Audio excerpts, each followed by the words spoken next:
Veillée symbolique autour du feu.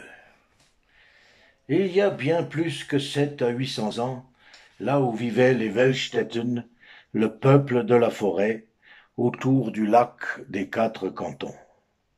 En ce temps-là, il comptait déjà la légende de Willem Tell, le serviteur de la déesse. Pour favoriser la compréhension de cette histoire, issue du folklore celte, j'utiliserai les personnages fort connus de notre légende suisse, notre légende helvète. Commençons par les plus stupides et les plus ignobles. Hermann Gessler, le destructeur de la loi, champion de la guerre et de la désolation, gouverneur des cantons d'Uri et de Schwytz. Béranger de Landenberg, gouverneur du canton d'Unterwalden. Parmi les héros et les sages de nos ancêtres, notre aventure débute sur la terre royale de la magie, chez le très estimé Henri de Melchthal, grand barde magicien d'Unterwalden, du clan de l'Ours. Avec son fils Arnold, l'aigle gardien de la flamme royale, ils vivent des fruits de la terre et comptent parmi toutes les fermes l'une des plus prospères de la contrée. Leurs grasses prairies nourrissent de superbes troupeaux, et leurs greniers se remplissent après chaque moisson de nombreux sacs de froment et d'orge.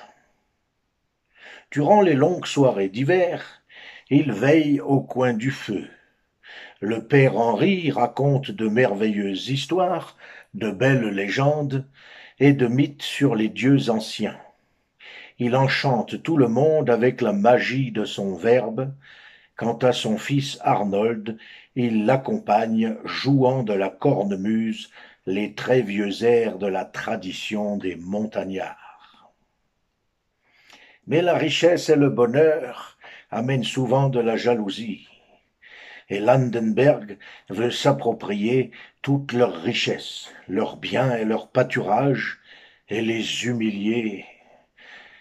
Ainsi, en cherchant le moyen le plus sûr de les nuire, il apprend que le fils Melchthal le surnomme le gros dindon.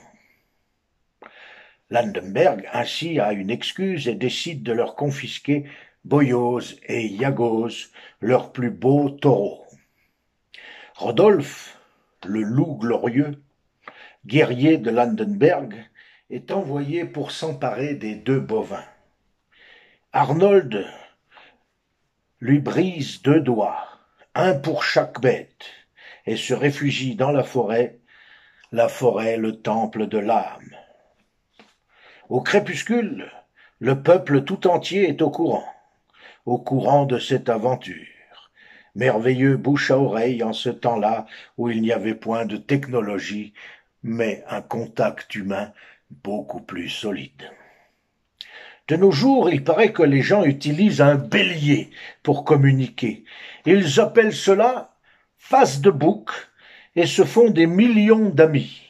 Quelle hypocrisie, quelle superficialité. Au matin, le père Mertal est arraché de son foyer, amené puis torturé au château du gouverneur. « Où se cache ton fils ?» l'interroge Landenberg.